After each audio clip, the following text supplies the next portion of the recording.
আসসালামু আলাইকুম প্রিয় দর্শক, আজকে সকালে ঘুম থেকে উঠে জানতে পেরেছি যে খবরটা আমাকে বিভিন্ন জন ফোন করে দিয়েছে এবং আমি টেলিভিশনে স্ক্রলেও দেখতে পেয়েছি। সেটা হলো আবু আলম শহীদ খানকে গ্রেপ্তার করা হয়েছে। কেন গ্রেপ্তার করা হয়েছে? যে কিছুদিন আগে ঢাকা রিপোর্টার্স ইউনিটি মিলনায়তনে মঞ্চ ৭১ নামের যে সংগঠন, তারা যে একটা গোল টেবিল বৈঠকের আয়োজন করেছিল, সেই গোল টেবিল বৈঠকের আয়োজন স্থল থেকে যাদেরকে গ্রেপ্তার করা হয়েছিল তাদের বিরুদ্ধে সন্ত্রাস দমন আইনে মামলা করা হয়েছিল এবং সেই অনুষ্ঠানে আবু আলম শহীদ খানও কিছু সময়ের জন্য উপস্থিত ছিলেন। যেহেতু তিনি উপস্থিত ছিলেন, অতএব তারা পুলিশ মনে করছে ওই একই মামলায় একই অপরাধে উনিও অপরাধী, অতএব ওনাকে গ্রেপ্তার করা হয়েছে। এই হলো মোটের উপর কথা। এবং পুলিশের ভাষাটা হলো যে ওনাকে পুলিশ যেভাবে বলেছে যে হলো মামলার ঘটনাস্থলে উপস্থিত থেকে ঘটনার সাথে জড়িত আছে মর্মে জানা যায়, মানে ওনারা পুলিশ জানতে পেরেছেন যে উনিও ঘটনার সঙ্গে জড়িত আছেন। মামলাটি তদন্তনাধীন। এমত অবস্থায় মামলার সুষ্ঠু তদন্তের স্বার্থে তদন্ত সমাপ্ত না হওয়া পর্যন্ত এবং আসামির নাম ঠিকানা যাচাই না হওয়া পর্যন্ত তাকে জেলে আটক রাখা একান্ত প্রয়োজন। মানে পুলিশ জানতে পেরেছে যে ওই ঘটনার সঙ্গে মিস্টার আবু আলম শহীদ খানও জড়িত আছেন। এই হলো মানে আইনগত দিকটা আর কি। এবং তারপর আবু আলম শহীদ খানকে দুপুরে চিফ মেট্রোপলিটন ম্যাজিস্ট্রেটের কোর্টে আদালতে হাজির করা হয় এবং সেখানে আদালত তাকে জেলখানায় পাঠিয়ে দেন। এখন প্রশ্ন হচ্ছে, এই যে আবু আলম শহীদ খানকে গ্রেপ্তার করা হলো, এই যে মঞ্চ ৭১ ওখানে মামলা করা হয়েছিল, সেই মামলাটা আসলে কী ছিল, ওখানে ঘটনা কি ঘটেছিল, এটা আপনারা সবাই এর মধ্যে জানেন। তবু আমি একটু ছোট করে বলি ঘটনাটা ঘটেছিল গত ২৮শে অগাস্ট। সেদিন সকালে ওখানে মঞ্চ ৭১ নামে একটা সংগঠন, যে সংগঠনটা আরও কিছুদিন আগে এই অগাস্টেরই প্রথম সপ্তাহে গঠিত হয়েছিল কতিপয় মুক্তিযোদ্ধা, বয়স্ক বৃদ্ধ মুক্তিযোদ্ধা, তারা সবাই মিলে এই সংগঠনটা করেছিলেন। তারা মুক্তিযুদ্ধের যে ইতিহাস সেটাকে অবিকৃত রাখার জন্য তারা এটা সংগঠনটা করেছিলেন এবং এই সংগঠনের মাধ্যমে বাংলাদেশের সংবিধান নিয়ে এবং মুক্তিযুদ্ধ নিয়ে একটা গোল টেবিল বৈঠক তারা ২৮ তারিখে আয়োজন করেছিলেন। সেই গোল টেবিল বৈঠকে আমন্ত্রিত হয়ে অনেকেই গিয়েছেন। সেখানে আব্দুল লতিফ সিদ্দিকীও ছিলেন, তিনি ছিলেন সেখানে আমন্ত্রিত অতিথি। কিন্তু লতিফ সিদ্দিকী কিন্তু ওখানে বক্তব্য দেওয়ার সুযোগ পাননি। তার আগেই সেখানে একটা মব ঢুকে পড়ে, তারা হলো জুলাই যোদ্ধা নামধারী একটা মব, এবং তারা বলে যে এরা সবাই হলো মুক্তি ফ্যাসিস্ট আওয়ামী লীগের দোসর, এবং এই সমস্ত বলে তারা এখন স্লোগান দেয় এবং তাদেরকে কোনো মিটিং আর করতেই দেয়নি বেসিক্যালি। তো সেখানে অনেক লোকে উপস্থিত ছিলেন, অনেক আমন্ত্রিত অতিথি ছিলেন, অনেক দর্শক ছিলেন, অনেক শ্রোতা ছিলেন, অনেকেই ছিলেন। সেখানে আবু আলম শহীদ খান সাহেবও ছিলেন, মঞ্জুর আলম পান্না ছিলেন সাংবাদিক, শেখ হাফিজুর রহমান কার্জন ঢাকা ইউনিভার্সিটির প্রফেসর, আইনের প্রফেসর, যেহেতু সংবিধান নিয়ে আলোচনা, অতএব আইনের প্রফেসর হিসেবে উনিও আমন্ত্রিত ছিলেন এবং উনি এখানে গিয়েছিলেন। এবং আমি যতটুকু দেখেছি এবং জেনেছি যে শেখ হাফিজুর রহমান কার্জনে আমন্ত্রিত অতিথিদের মধ্যে একমাত্র বক্তব্য দেওয়ার সুযোগ পেয়েছিলেন, আর কেউ বক্তব্যও দেননি। মঞ্জুর আলম পান্নাও দেননি, লতিফ সিদ্দিকীও দেননি, আবু আলম শহীদ খানও দেননি, ওনারা কেউ দেননি। এবং যখন মবটা শুরু হয় তখন আবু আলম শহীদ খান ওখানে ছিলেন অথবা চলে এসেছেন, আমি ঠিক বলতে পারবো না এই ব্যাপারটা। কিন্তু ওনাকে গ্রেপ্তার করা হয়নি। ওখান থেকে প্রায় ১৬ জনকে নেওয়া হয়েছিল গ্রেপ্তার করে, এবং যাদের সবার বিরুদ্ধেই সন্ত্রাস বিরোধী আইনে মামলা করা হয়েছিল। আমি অনেকগুলি ভিডিও দেখেছি এই ঘটনার উপর, এবং সেখানে কোনোটাতেই আমি কিন্তু এই লতিফ সিদ্দিকীকে কোনো বক্তব্য রাখতে দেখিনি। বরঞ্চ আমি দেখেছি লতিফ সিদ্দিকী বসে আছেন, ওনার চারদিকে ওই মেগাফোন দিয়ে জোরে জোরে লতিফ সিদ্দিকীর দুই গালে জুতা মারো, তালে তালে এরকম স্লোগান দেওয়া হচ্ছিল। এবং পুলিশ কিন্তু প্রাথমিকভাবে তাদেরকে বলেছিল যে আপনাদের নিরাপত্তার স্বার্থে আমরা নিয়ে গেলাম। তারপর তারা রমনা থামনা তাদের নিয়ে যায় এবং 12 ঘন্টা আটকে রাখার পর তাদের বিরুদ্ধে সন্ত্রাস দমন আইনে মামলা করা হয়। এই 12 ঘন্টা পুলিশ মামলা করলো না কেন? তাহলে কি তারা কোনো আদেশের অপেক্ষা ছিল? অথবা কেউ তাদের নির্দেশনা দিয়েছিল, এগুলো বলা বড় কঠিন, কিন্তু বলা বড় সহজ, ভাবা বড় সহজ। বলা কঠিন, ভাবা সহজ, কারণ আমরা এই দৃশ্য বাংলাদেশে নতুন দেখছি না। আওয়ামী লীগ আমলে এই দৃশ্য আমরা প্রায়ই দেখতাম। তো যাই হোক, সেগুলি রিপিট হচ্ছে, একই পুলিশ, একই রিপিটেশন হতেই পারে, হয়তো একই ধরনের আদেশও আসছে। বলা আমি ক্লিয়ার না হয়ে আমি হয়তো বলতে পারবো না, কিন্তু ঘটনা ওভাবেই ঘটেছে। প্রশ্ন হচ্ছে, এই মামলার যে এফআইআর ছিল, পুলিশের একজন সাব ইন্সপেক্টর যিনি মামলা করেছিলেন, এসআই মোহাম্মদ আমিরুল ইসলাম, যিনি নাকি এই মামলাটা করেছেন বাদী হয়ে, তিনি কি লিখেছিলেন তার এফআইআরে, আমি ওগুলি একটু আপনাদেরকে পড়ে শোনাতে চাই, তাহলে আপনারা বুঝতে পারবেন যে আসলে কী ছিল মামলায়। উনি লিখেছেন, আমি মাঝখান থেকে পড়ি, যে 28/8/2025 বলে সকাল থেকে উনি কোথায় ডিউটিতে ছিলেন, এবং তারপরে সকাল 11টায় অফিসার ইনচার্জ শাহবাগ থানা বেতারের মাধ্যমে নির্দেশ দেন সেগুন বাগিচাস্থ ঢাকা রিপোর্টার্স ইউনিটির অডিটোরিয়ামে যাওয়ার জন্য। আমি সঙ্গীয় ফোর্স সহ দ্রুত 11:15 ঘটিকায় উল্লেখিত স্থানে উপস্থিত হয়ে দেখতে পাই যে কিছু লোকজন রিপোর্টার্স ইউনিটের অডিটোরিয়ামে কিছু লোককে ঘেরাও করে আওয়ামী ফ্যাসিস্ট বলে স্লোগান দিচ্ছে এবং একজন ব্যক্তি দাঁড়িয়ে বক্তব্য দিচ্ছে। আমি বক্তব্যরত ব্যক্তিকে হেফাজতে নেই এবং ওনাকে চিনতে পারি, উনি সাবেক মন্ত্রী, ওনার নাম আব্দুল লতিফ সিদ্দিকী।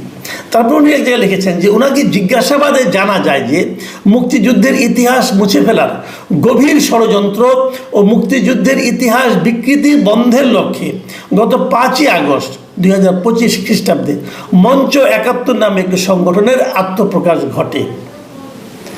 উক্ত সংগঠনের উদ্দেশ্য জাতির অর্জনকে মুছে ফেলার সব ষড়যন্ত্র প্রতিহত করতে বাংলাদেশের জনগণকে সঙ্গে নিয়ে আত্মত্যাগের প্রস্তুতি নেওয়া।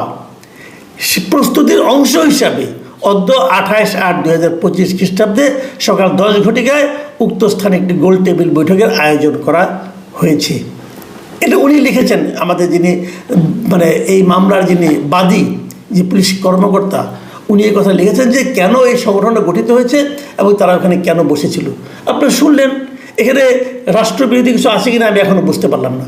যাই হোক, তারপরে উনি এক জায়গায় লিখেছেন যে উপস্থিত লোকজনদেরকে জিজ্ঞাসাবাদে জানা যায় যে আব্দুল লতিফ সিদ্দিকী মঞ্চ 71-এর ব্যানারকে পুঁজি করে প্রকৃতপক্ষে দেশকে সশস্ত্র সংগ্রামের মাধ্যমে অস্থিতিশীল করে বর্তমান অন্তর্বর্তীকালীন সরকারকে উৎখাত করার ষড়যন্ত্র ও উপস্থিত অন্যদের প্ররোচিত করে বক্তব্য প্রদান করছিল। উপস্থিত লোকজন ওনাকে এটা জানিয়েছে যে উনি এইভাবে বক্তব্য দিচ্ছিল, জানিয়েছে। কোনো প্রমাণ কি পুলিশ কর্মকর্তা খোঁজার চেষ্টা করেছেন? লতিফ সিদ্দিকী কি সেখানে আদৌ কোনো বক্তব্য দিয়েছেন? আমি লতিফ সিদ্দিকীর এবং আমি 19 মিনিটের একটা ভিডিও আমি দেখেছিলাম প্রথম দিনে, ওই দিনই ওটা লাইভ ছিল, সবাই দেখাচ্ছিল। লতিফ সিদ্দিকী তো কথাই বলার সুযোগ পাননি, উনি জাস্ট ওখানে বসেছিলেন, ওনার সামনে মাইক্রোফোনও আসেনি, উনি একদম চুপ ছিলেন। চারদিকে ওনাকে সবাই ঘিরে ধরে ওনাকে গালাগালি করছিল অশ্লীল ভাষায়। তো কে পুলিশকে বলল? যারা গালাগালি করছিল তারাই বলেছে নিশ্চয়ই। কিন্তু লতিফ সিদ্দিকী যে এই জন্য বক্তব্য দিচ্ছিলেন, অন্যদেরকে ষড়যন্ত্র উপস্থিত অন্যদেরকে প্ররোচিত করে বক্তব্য প্রদান করছিল, এই জিনিসটা পুলিশ কর্মকর্তা কোথায় পেলেন? আমি বুঝতেই পাই না। এই ধরনের একটা মামলা যখন হলো, তারপরে উনি শেষ দিকে আবার লিখেছেন যে এরা সবাই মিলে অজ্ঞাতনামা আরও 70-80 জন পরস্পর সহায়তাকারী হিসেবে দেশকে অস্থিতিশীল করে বর্তমান অন্তর্বর্তীকালীন সরকারকে উৎখাত করার ষড়যন্ত্র ও প্ররোচনার অপরাধ করেছে, যা সন্ত্রাসবিরোধী আইনের 2009-এর 6-2-এর দীর্ঘই/12 ধারার অপরাধ। খুব ইন্টারেস্টিং, কিন্তু 6-2-এর দীর্ঘইতে কী আছে? সন্ত্রাস দমন আইন 2009, আপনাদের একটু পড়ে শোনাই সেখানে কী আছে। 6-2-এর দীর্ঘই যেটা আছে সেখানে বলা হয়েছে, অন্য কোনো ব্যক্তি, সত্তা বা প্রজাতন্ত্রের কোনো সম্পত্তির ক্ষতি সাধন করিবার উদ্দেশ্যে ষড়যন্ত্র বা সহায়তা বা প্ররোচিত করা, এই হলো 6-2-এর অপরাধ। আর এর সাজা হলো সর্বনিম্ন 4 বছর, সর্বোচ্চ 14 বছর। এখন প্রশ্ন হলো, এখানে ষড়যন্ত্রটা কি মানুষকে ষড়যন্ত্র গোল টেবিল বৈঠক করে ওপেন জায়গায় ষড়যন্ত্র করে? এরকম একটা মামলা হয়েছে। সেই মামলায় আবু আলম শহীদ খানকে আজকে গ্রেপ্তার করা হলো। আমরা কিন্তু একটা জায়গায় মিল পাই। আবু আলম শহীদ খানকে আমি অনেকদিন ধরে চিনি।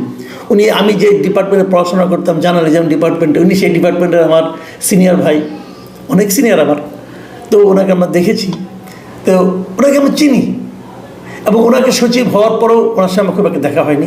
রিটায়ারমেন্টে যাওয়ার পর ওনার সঙ্গে আমার দেখা হয়েছে, এবং বিভিন্ন টক শোতে ওনাকে আমরা দেখি। এই যে যাদেরকে গ্রেপ্তার করা হয়েছে না, এদের মধ্যে কিছু লোকের মধ্যে একটা মিল আছে। মিলটা কোথায়? আবু আলম শহীদ খান, মঞ্জুর আলম পান্না, অথবা শেখ হাফিজুর রহমান কার্জন অধ্যাপক, এদের মধ্যে একটা মিল হলো, এরা সবাই বিভিন্ন মিডিয়াতে টক শোতে কথা বলেন, এবং তাদের বেশিরভাগ কথা থাকে বিভিন্ন রকম অনিয়মের সমালোচনা করে। তারা যখন আওয়ামী লীগ আমলে আমি দেখেছি, এই লোকগুলিকে আমি দেখেছি যে আওয়ামী লীগ সরকারের সমালোচনা করে নানা রকম কথাবার্তা বলেছেন, আওয়ামী লীগের যে সরকারের যে ভুলগুলো সেগুলো তারা তুলে ধরেছেন। এখনও এই সরকারের বিভিন্ন ভুল ভ্রান্তি তারা তুলে ধরেছেন। আমি এর মধ্যে আরেকটা জিনিস আপনাদের একটু পড়ে শোনাতে চাই। সেই জিনিসটা কি? সেই জিনিসটা হলো, একজন মানে খুব বিখ্যাত ব্যক্তি মিস্টার জিয়া হাসান, উনি দেশের বাইরে থাকেন, কিন্তু আমাদের দেশের অনেক কাজে ওনার নানা রকম ভূমিকা থাকে, উনি বক্তব্য দেন, এবং উনি বুদ্ধিজীবী টাইপের একজন লোক। উনি এই আবু আলম শহীদ খানের গ্রেপ্তার নিয়ে কিছু কথা লিখেছে, একটা পোস্ট দিয়েছেন। আমি পুরোটুকু পড়বো না, আমি খালি মানে একটা জায়গায় দুটো জায়গায় পড়বো। তিনি লিখেছেন, আবু আলম শহীদ খানকে গ্রেফতার করা হয়েছে শুনলাম, বিভিন্ন কারণে আত্মসংবরণ না করলে আমি খুব সম্ভবত এই সরকারকে নিয়ে আবু আলম শহীদ খানের চেয়েও অনেক বেশি কড়া সমালোচনা করতাম। আমাকে কি তখন সরকার গ্রেফতার করতো? বোঝার চেষ্টা করেন যে উনি এই প্রশ্নটা করতে কি ওনাকেও গ্রেফতার করতো? সরকারকে কি সমালোচনা করা যাবে না? এই প্রশ্নটা কিন্তু খুব জরুরি।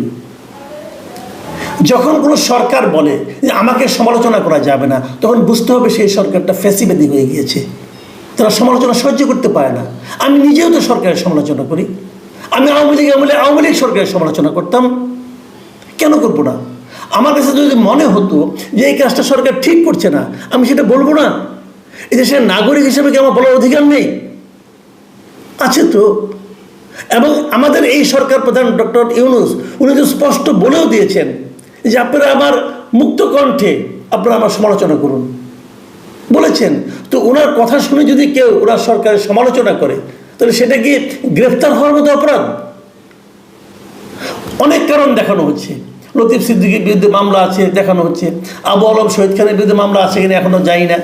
আমার সঙ্গে ওনার কিছুদিন আগে আলাপ হয়েছিল, উনি বলেছিলেন ওনার নামে কোনো মামলা নাই। ওনার অপরাধটা কি? উনি শেখ হাসিনার আমলে নাকি 1996 থেকে 2001 পর্যন্ত শেখ হাসিনার উপপ্রেস সচিব ছিলেন, শেখ হাসিনার আমলে নাকি উনি প্রমোশন পেয়েছেন। সবই সত্য, প্রমোশন পেয়েছেন। শেখ হাসিনার আমলে কি অনেকেই সুযোগ সুবিধা নেয়নি? এগুলো তো তাদের প্রাপ্য হতে পারে। শেখ হাসিনা যদি কাউকে প্রমোশন দেয়, তাহলে কি ধরে নিতে হবে যে সেই প্রমোশনটা অন্যায় ছিল? শেখ হাসিনা যদি কারো কোনো ব্যবসায়িক সুবিধা দেয়, তাহলে কি ধরে নিতে হবে সেটা সম্পূর্ণ সবগুলো অন্যায় ছিল? দুই একটা কি জেনুইন ব্যবসা থাকতে পারে না?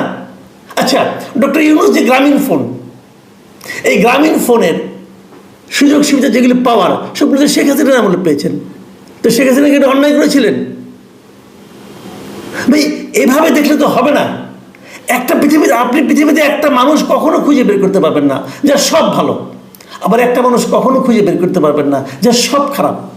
ভালো মন্দ মিলেই তো মানুষ। তো যদি উনি কোনো অন্যায় করে থাকেন, সেই অন্যায়ের বিচার হোক। কিন্তু এই যে মামলা ওনাকে আপনার ঢুকালেন, এটা যে একটা আপনার সাজানো মামলা, এটা তো লোকে বুঝতেছে। অথবা তাকে জামিন দেওয়া, ঠিক আছে মামলা চলুক, তাকে জামিনই বা দিবেন না এখন আপনারা? সে কি জামিনে আসলে কি বাইরে থাকলে কি সে এই মামলার জন্য বিরাট এর প্রভাব বিস্তার করতে পারত? আমি কিন্তু একটা কথা ডক্টর ইউনূস সাহেবকে বলবো, জনাব ডক্টর ইউনূস, আপনি জানেন যে আইনের মারপ্যাচ কি, আপনি নিজে হয়তো ভুগেছেন, কিন্তু আপনি জানেন এর কষ্টটা বুঝেন।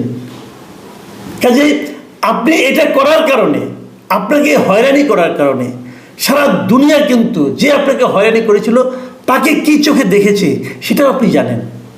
তো সেই জায়গায় যদি আপনার নামটা উচ্চারিত হয়, আপনার কেমন লাগবে একবার ভেবে দেখুন। ডক্টর ইউনূসের প্রতি শেখ হাসিনা যে আচরণ করেছিল, সেই আচরণ যদি ডক্টর ইউনূস এখন যারা তার সমালোচনা করে তাদের বিরুদ্ধে করতে থাকে, তাহলে আপনার অবস্থানটা কোথায় থাকবে? আপনি জীবনের শেষ প্রান্তে চলে এসেছেন, কিন্তু জীবনে অনেক সুনাম আপনি কামিয়েছেন, মানুষের অনেক প্রশংসা পেয়েছেন, কিন্তু ওই যে একটা কথা আছে না, সব ভালো যার শেষ ভালো। আপনার শেষটা কেমন হতে যাচ্ছে একবার নিজেকে জিজ্ঞাসা করেন। প্রিয় দর্শক, এখন এ পর্যন্তই। আল্লাহ হাফেজ।